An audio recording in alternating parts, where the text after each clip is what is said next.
Hola, ¿qué tal? Les saluda el profesor Moisés López y les damos la bienvenida a nuestra primera clase online, Sevidem Online.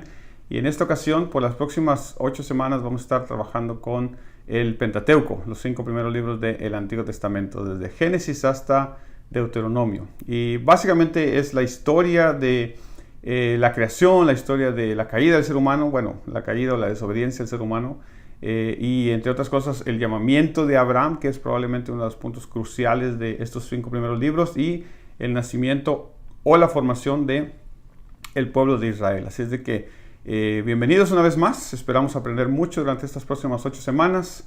Esperamos que esta interacción que vamos a tener a través de los videos y a través de las tareas que ustedes van a estar desarrollando durante el semestre enriquezca su vida. El propósito de nuestro seminario es bendecir su vida y hacer posible que usted bendiga la vida de otros a través de una buena educación tanto bíblica como teológica.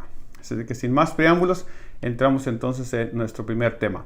En la primera sesión, vamos a estar hablando de los primeros 3 capítulos del Génesis, Génesis 1, 2 y 3, y que probablemente son cruciales para todo el entendimiento del Antiguo Testamento y del Nuevo Testamento en general. Primero, porque nos trata de varios temas que son sumamente importantes y vamos a estar hablando de ellos en un momentito más. Por ejemplo, lo primero que vemos es la creación, y tenemos entendido que hay muchísimas posturas de creación. Incluso en la antigüedad los egipcios tenían su modelo de creación o su historia de creación, los babilonios tenían su historia de creación, entre otras culturas. Básicamente todas las culturas tienen o tenían o tuvieron en su momento algún recuento de lo que ellos consideraban eran los principios de la creación, cómo el mundo llegó a existir, básicamente, ¿no? Entonces Israel, por otro lado, también tiene su historia de la creación. La diferencia que hacemos, y lo hacemos notar de entrada, es de que cuando hablamos del texto del Antiguo Testamento y el Nuevo Testamento, entendemos nosotros creyentes que es un texto que ha sido inspirado por Dios. En otras palabras, los autores del texto bíblico fueron guiados por el Espíritu Santo de Dios para escribir en este texto lo que usted y yo necesitábamos saber con respecto a nuestra salvación, el conocimiento de Dios y el plan de Dios para nuestras vidas. Así es de que la razón por la cual hacemos ese énfasis es porque, como usted probablemente bien sabe, existen mitos creacionistas que se parecen un poco en algunos detalles al relato de la creación del Antiguo Testamento, específicamente Génesis capítulo 1 y capítulo 2. Pero nosotros hacemos el énfasis de que en este caso tenemos una diferencia entre estas dos o estos diferentes mitos de creación o historias de creación, y es de que en este caso confiamos en que Dios está dando su versión a través del pueblo de Israel de cómo las cosas vinieron a existir. Entonces, comenzamos con el libro de Génesis. El libro de Génesis, el título Génesis significa comienzos o principios. Viene de la traducción de la Septuaginta, de la traducción griega del Antiguo Testamento, que en algún momento un grupo de judíos viviendo en Alejandría decidieron traducir el Antiguo Testamento del hebreo al griego para todos aquellos judíos que habían nacido en la diáspora, fuera del contexto de la tierra de Canaán o de Israel, y que su primer lengua ya no era, o su primer lenguaje ya no era el hebreo, sino que era ahora el griego. Entonces decidieron traducirlo, y obviamente el título en hebreo es en los comienzos o en el principio. Ese es el nombre, ¿no? Usualmente los libros en el Antiguo Testamento se llaman con las primeras palabras, la primera palabra, la primera frase de cómo comienza el capítulo 1 de cada libro, ¿no? En el caso de, en el principio, ese es el nombre, así se llamaría el libro de Génesis, ¿no? Entonces, para usted y para mí lo conocemos como el libro de Génesis, otra vez el libro de los comienzos, y ya de entrada vemos a un Dios creador, ¿no? El Dios que crea de la nada, ¿no? Esta expresión en latín de creación ex nihilo o de la nada, entendemos que Dios no necesita ningún material para crear, ¿no? Simplemente con su palabra nos dice Génesis capítulo 1 que Él dijo y las cosas comenzaron a ser creadas, ¿no? Entonces, esa es la confianza y la fe que tenemos nosotros creyentes en nuestro Dios. Incluso hoy en día uno escucha, por ejemplo, las teorías científicas de la creación, el famoso Big Bang o la teoría de la gran explosión. Y una de las preguntas que después de ver cantidad de estos documentales y de estas exposiciones científicas, la pregunta que me sigue a mí resonando después de haber oído muchísimas cosas que dicen los científicos hoy en día es ¿y de dónde vino lo que fue creado en un principio? O de dónde vino el material para la gran explosión, por ejemplo, ¿no? Entonces hay obviamente diferentes posturas, pero el texto del Antiguo Testamento, una de las cosas importantes de reconocer es que Génesis no pretende ser un relato científico de la creación. En otras palabras, nosotros tenemos un conocimiento científico distinto que lo que tenían ellos. Entonces sería injusto, incorrecto al mismo tiempo tratar de imponer nuestras categorías científicas o nuestra manera de examinar y explorar la creación con los conocimientos que tenemos ahora, con los instrumentos que tenemos ahora, a un pueblo que no tenía este avance, digamos, en esa manera, o estos conocimientos que hoy en día nosotros tenemos. Entonces, básicamente, el Génesis, cuando habla de Dios como creador, es más bien una declaración teológica. Nuestro Dios, Jehová o Yahweh en el Antiguo Testamento, es quien creó todo lo que ves y todo lo que existe, incluyendo la gran lumbrera o el sol, la pequeña lumbrera o la luna, incluyendo las estrellas, incluyendo todo lo que existe, ¿no? Incluso, si usted nota en el Génesis capítulo 1, la creación se centra en la tierra, no se centra en el universo. Ellos no tenían un conocimiento de un universo tan enorme como hoy en día usted y yo lo tenemos, otra vez por los conocimientos que tenemos de astronomía. Pero ellos, el centro es la tierra, porque en la tierra es donde se van a desarrollar los eventos que a ellos les importan, ¿no? Los eventos históricos que a ellos les interesan. Entonces esa es la razón por la cual no podemos juzgar el Génesis como un relato científico. No hay personas que han escrito en el pasado, tal vez no hoy en día, pero en el pasado, gente que escribía cosas como diciendo, por ejemplo, que era una insensatez lo que dice Génesis, que porque no tiene ninguna base científica. Pues claro que no pretende ser científico, pretende ser, como dije hace un momento, una declaración teológica acerca de cómo Dios creó todo lo que existe. Y esos son los puntos cruciales de esto, ¿no?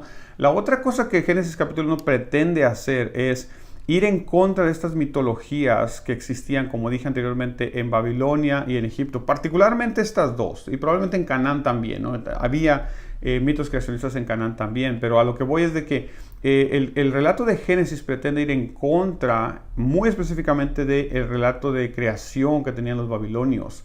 Y la razón es probablemente porque muchos judíos, cuando fueron a la cautividad de Babilonia, se encontraron con estas ideas diferentes de creación, estos mitos creacionistas que eran completamente distintos de lo que ellos creían o entendían. Entonces el autor bíblico va a tratar de dar una explicación, pero al mismo tiempo es una polémica contra estos mitos creacionistas. Usted nota, por ejemplo, que la mayoría de los mitos de creación, tanto en Babilonia como en Egipto y en Canaán, hay una multiplicidad de dioses en primer lugar. Entonces son los dioses creando, y muchas veces los dioses crean de maneras extrañas, o por ejemplo usan el cuerpo de un dios para crear el cielo, el cuerpo de una diosa para crear la tierra, entre otras cosas. En otras palabras, es simplemente el ser humano tratando de entender lo que en su momento no puede comprender, que es cómo fue creado todo lo que veo, todo lo que existe, ¿no?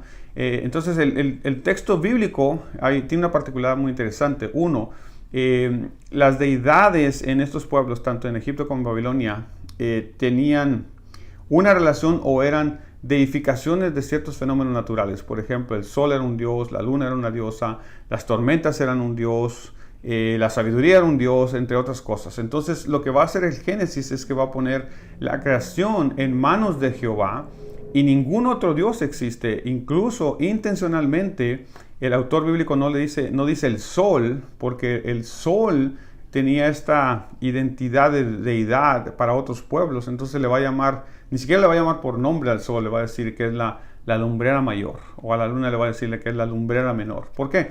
Porque muchas personas identificaban el nombre, incluso en hebreo, con algún dios, el dios sol, el dios luna, por ejemplo. Entonces el autor bíblico quiere deshacerse de todo lo mitológico y dar una declaración contundente de que quien creó todo es Dios, y de que las fuerzas de la creación, por ejemplo el agua o la tierra, no tienen prácticamente ningún poder, son completamente inmateriales, son solo materiales de creación, no tienen la fuerza, no ponen ninguna resistencia al Dios creador, porque no son deidades. Y esas son las cosas que el autor bíblico quiere dejarnos muy en claro. Solo existe un Dios. La declaración de Génesis 1 es: existe solo un Dios, su nombre es Jehová, y este Dios que existe es quien creó todo lo que ves, todo lo que existe, todo el orden, toda la belleza, toda la armonía en la creación, todos los campos, las montañas, las aguas. Todo lo que ves es parte de esta creación que Jehová, nuestro Dios, hizo.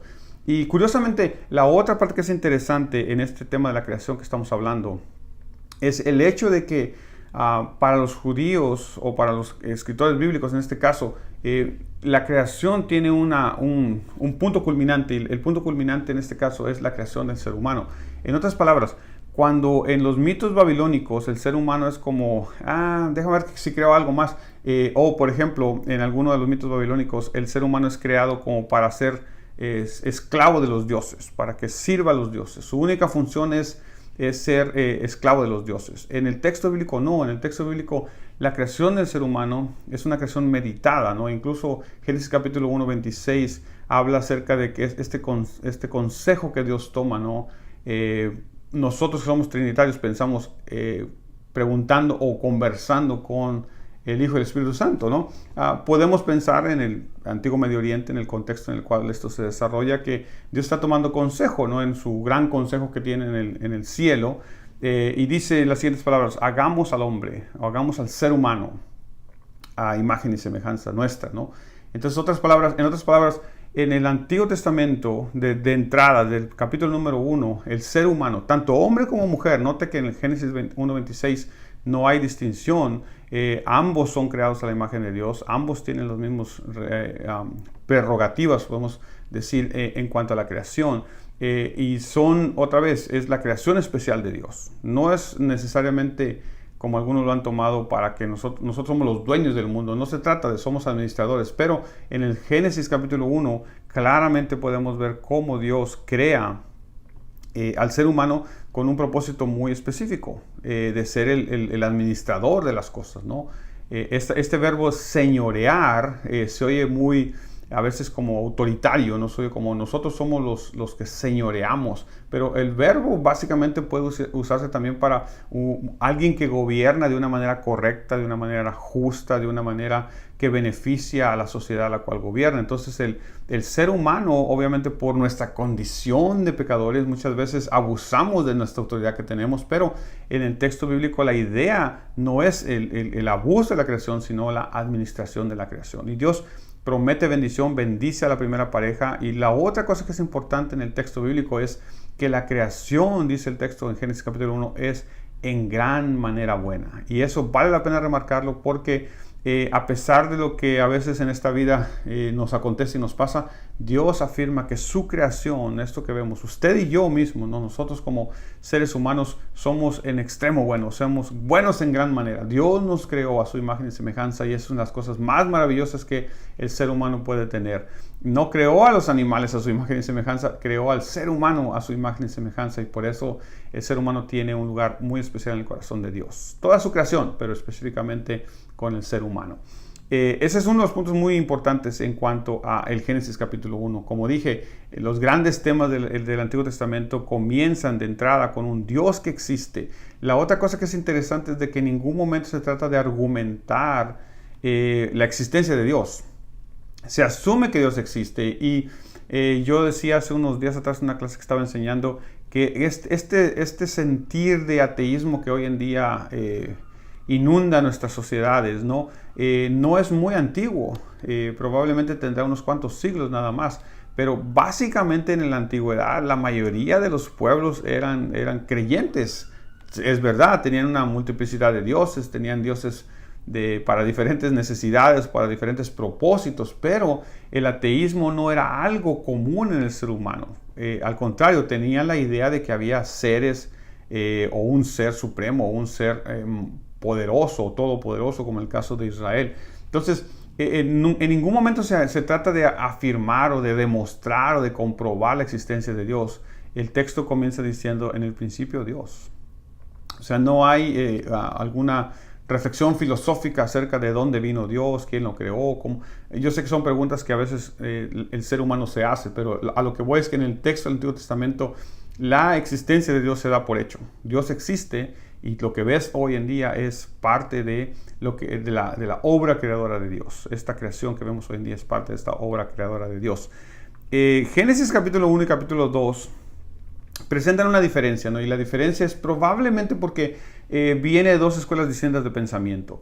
Históricamente, el Pentateuco, los 5 primeros libros del Antiguo Testamento, se le han adjudicado a la autoría de Moisés. La iglesia históricamente ha dicho que Moisés es el escritor de esos 5 libros, aun cuando, y vale la pena remarcarlo, el Antiguo Testamento mismo, por lo menos los 5 primeros libros del Antiguo Testamento, nunca dicen, yo Moisés escribí el Génesis, yo Moisés escribí Éxodo.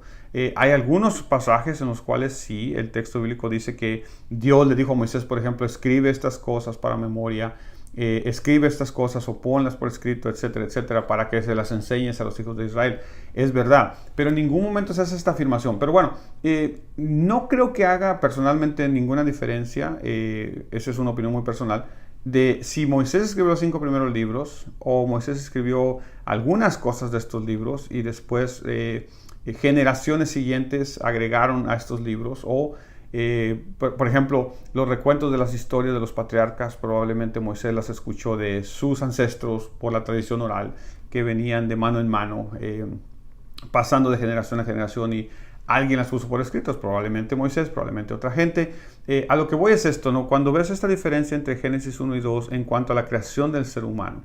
En Génesis 1 el ser humano es creado solamente, básicamente por la palabra, porque todo lo que ocurre en Génesis capítulo 1 es creación por la palabra. Dios habla y las cosas son creadas. Este tema va a ser muy importante cuando en algún momento hablemos en teología de la encarnación de nuestro Señor Jesucristo y cómo Juan, el Evangelio de San Juan capítulo 1, conecta esta idea de en el principio con el verbo que Dios usa, digamos de esta manera, o está presente en la creación de Génesis 1, que ahora para Juan este verbo que estuvo presente en la creación está ahora siendo o llegará a ser encarnado, ¿no? En el capítulo 1 de Juan. Pero bueno, llegaremos a eso en su debido tiempo. Pero entonces en Génesis todas las cosas que ocurren, toda la creación que ocurre porque Dios habla y las cosas son creadas. En Génesis 2, por otro lado, y para mí es excepcional, porque en Génesis 2 la creación del ser humano es más personal. En Génesis 2 la imagen que presenta, y aquí vale la pena empezar a hablar de esto, los autores bíblicos muchas veces usan lenguaje metafórico, o sea, comparan ciertas cosas, ciertas verdades espirituales o ciertas enseñanzas con algunas cosas que son conocidas para las personas que están oyendo la enseñanza. Por ejemplo, en Génesis capítulo 2, Dios es metafóricamente como un alfarero, ¿no? Se presenta como un alfarero cuyas manos agarran el barro, lo moldean y crea al ser humano, crea al hombre, después crea a la mujer. Pero a lo que voy es otra vez, es esta idea de formación y esta idea de sopló en su nariz aliento de vida y fue el ser humano un alma viviente, dice el texto, ¿no? Entonces, esta idea para mí es casi poético, ¿no? Ver a Dios creando con sus manos al ser humano. En otras palabras, no creó a los animales de esa manera, al único que creó de esa manera, de acuerdo con Génesis capítulo 2, es al ser humano. Entonces, le da un toque más personal. Pero teológicamente sí hay una diferencia, sí, es verdad. Es diferente crear solamente con hablar que crear con las manos, pero me parece a mí que los dos textos pueden incluso verse como complementarios uno del otro, ¿no? Básicamente la idea aquí es de que el ser humano tiene un lugar tan especial en el plan de Dios que el autor bíblico presenta esta manera de crear a Dios de una manera muy personal. No es simplemente hablar para crear, sino que ahora Dios está involucrado en el crear, ¿no? Y me llama mucho la atención. Pero de ahí se desprende el otro punto, y con este punto vamos a estar cerrando esta primera sesión, ¿no? Génesis 1, 2 y 3. Y es el punto de la orden que se le da al ser humano, en este caso a Adán, de que no coma del fruto del árbol de la ciencia del bien y del mal. Entonces, es una orden muy simple, y este tema de la obediencia va a correr como un hilito desde Génesis hasta el último libro de la Escritura. Pero comienza aquí con una simple orden. Puedes comer del fruto del árbol de todos los árboles del huerto, excepto del fruto del árbol del conocimiento del bien y del mal. Esto es la única prohibición que existe, es lo único que Dios le prohíbe al ser humano hacer. de acuerdo con el relato, pareciera que la orden se le dio solo a Adán, porque después de que le da la orden a todo lo demás, entonces es cuando Dios dice, no es bueno que el hombre esté solo, crea a Eva de la costilla de Adán, todo lo que usted y yo ya sabemos. Y terminamos con Génesis capítulo 2 diciendo que la famosa frase que usamos en las bodas de por tanto dejará el hombre a su padre y a su madre, se unirá a su mujer y serán los dos una sola carne. Y el texto termina diciendo, y los dos estaban desnudos y no tenían vergüenza, no tenían pena. Entramos en el capítulo 3 y el ambiente cambia, ¿no? Ya de entrada en el capítulo 3 tenemos este ser que no habíamos visto antes, asumimos que estaba ahí como parte de la creación porque Dios creó todo, pero tenemos este ser interesante, ¿no? Y hoy en día, por ejemplo, hay algunas personas que leen Génesis 3 no como un relato que así pasó, como la serpiente hablando, sino como una manera alegórica de presentar el proceso de tentación. Puede ser, pero dejémoslo como está en este caso, ¿no? Dejemos que el texto nos hable como está. Y la historia nos dice que este animal que Dios había creado, ¿no? Que era más inteligente, ¿no? Y la palabra que usa para inteligente es como que era sagaz, ¿no? Como que tiene cierta astucia este animal, ¿no? En el libro de Génesis capítulo 3 no se personifica el mal en la serpiente, aun cuando nosotros podemos pensar que el Satanás o el diablo estaba influyendo en este animal o se metió adentro, o de alguna manera él fue el que tentó a la pareja. Pues sabemos que el tentador es él y sabemos que quiere desviar al ser humano de Dios y apartarlo de sus caminos es Satanás. Entendemos claramente eso, pero en el libro de Génesis no se personifica la serpiente con el diablo, no se iguala, no hay una equivalencia entre ambos. Otra vez, más adelante en el relato bíblico podemos entender que eso fue así, pero en el libro de Génesis es más que todo, el énfasis me parece a mí que es en este proceso de tentación que le ocurre a todo ser humano. Le ocurrió a Adán y Eva y lamentablemente fracasaron, pero nos ocurre a todos nos ocurre este momento en el cual sabemos lo que Dios dice, y por eso le decía a usted que este tema de la obediencia a la palabra de Dios es sumamente importante recordarlo, porque va a aparecer y aparecer y aparecer a lo largo del Antiguo y Nuevo Testamento. Entonces viene la palabra de Dios que no coma del fruto de ese árbol, y viene la serpiente y le dice, oh no te va a pasar nada, ¿no? Y la sentencia, recuerden, en Génesis capítulo 2 es, porque el día que de él comieres ciertamente morirás. Entonces viene la serpiente y le dice, no te va a pasar nada, al contrario, mira, ¿sabes qué es lo que está pasando? Lo que está pasando es de que Dios no quiere que seas igual a él. Y cuando tú comas del fruto de ese árbol, tú vas a ser igual que Dios. Tus ojos serán abiertos y serás igual que Dios, conociendo el bien y el mal. Ahora, es una verdad a medias, es una media verdad, pero ocultándole algunas cosas muy importantes, como, no, lo que Dios te dijo que te ibas a morir es verdad. No se lo reafirma la serpiente, aun cuando lo sabe, pero lo que le dice es verdad, en parte es verdad. ¿Se les abrieron los ojos a Adán y Eva? Claro que se les abrieron los ojos, porque el texto dice que después de que comieron se dieron cuenta que estaban desnudos y corrieron a esconderse cuando Dios les habló. Entonces ya hay cierta maldad en el corazón de estas personas por la desobediencia, ¿no? El pecado, dice Pablo en Romanos capítulo 4, entró al mundo por la desobediencia de Adán y Eva. Entonces ahora tenemos a un ser humano que está viciado, que por primera vez experimenta los efectos del pecado, ¿no? Alienación de Dios, o sea, se aleja de Dios, se separa de Dios automáticamente, pero también comienza a ver los efectos de la caída o del pecado, de la desobediencia entre ellos mismos, ¿no? Y llama la atención, por ejemplo, cuando Dios cuestiona a Adán, ¿qué pasó? Adán dice, no, pues la mujer que tú me diste, ¿no? En otras palabras, Adán no acepta su responsabilidad. Adán lo que quiere es básicamente salir adelante de esto sin tener que enfrentar las consecuencias de su mala decisión. La otra cosa que ocurre es también, ¿no? Cuando Dios confronta a la mujer, ¿qué fue lo que hiciste? ¿O por qué pasó esto? Ella lo primero que dice es, la serpiente me dijo, o la serpiente me dijo que no pasaba nada y yo obedecí, ¿no? Entonces comienza este problema, ¿no? Y comienza este problema de varias maneras. Uno, el proceso de la tentación es el mismo, ¿no? El texto en Génesis nos habla acerca de que cuando la serpiente le habló y cuestionó lo que la palabra de Dios les había dicho, no coman del fruto de este árbol, ella viene y cuestiona lo que Dios dice, y en el momento de cuestionar aparentemente hay este movimiento de la mujer hacia el árbol y como que lo mira y dice el texto, y vio la mujer que el árbol era bonito, agradable a la vista, bueno para comer y bueno para alcanzar sabiduría, y se dejó llevar por probablemente su deseo, y tomó la decisión de desobedecer. Tomó del fruto del árbol, comió ella y luego después y le dio a su marido. Y él comió también. Y ahí termina la historia, ¿cierto? En ese momento me refiero al proceso de tentación. En el momento que Adán toma del fruto también y también come.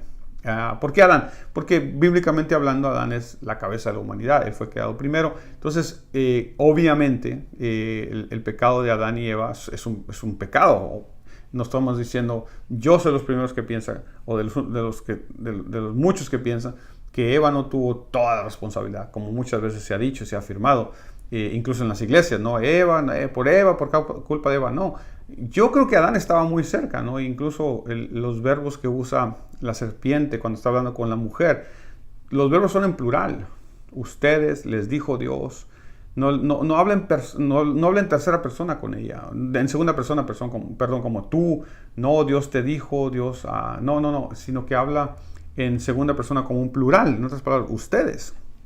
Entonces me parece a mí que como mínimo Adán estaba cerca, no estaba tan alejado de la situación. Entonces Adán es parte del proceso de tentación. Adán cae en el proceso de tentación igual que cae Eva. Entonces no hay realmente un argumento muy sólido para decir que Eva tuvo la culpa de todo esto. Adán también, cuando se le ofreció la oportunidad de comer, agarró el fruto y también se lo comió. Entonces ahí comienza. Y ahí comienzan dos problemas cruciales, ¿no? Uno, la enajenación de Dios. Son enajenados de Dios ya cuando oyen a Dios o venir en el huerto y caminar como siempre lo hacía aparentemente, salen y corren y se esconden hasta que Dios los llama. Y la segunda cosa que ocurre es esta batalla entre el hombre y la mujer, específicamente las parejas, ¿no? Porque uno de los puntos, una de las consecuencias de esta desobediencia es el hecho de que ahora Adán y Eva van a estar en continuo pleito.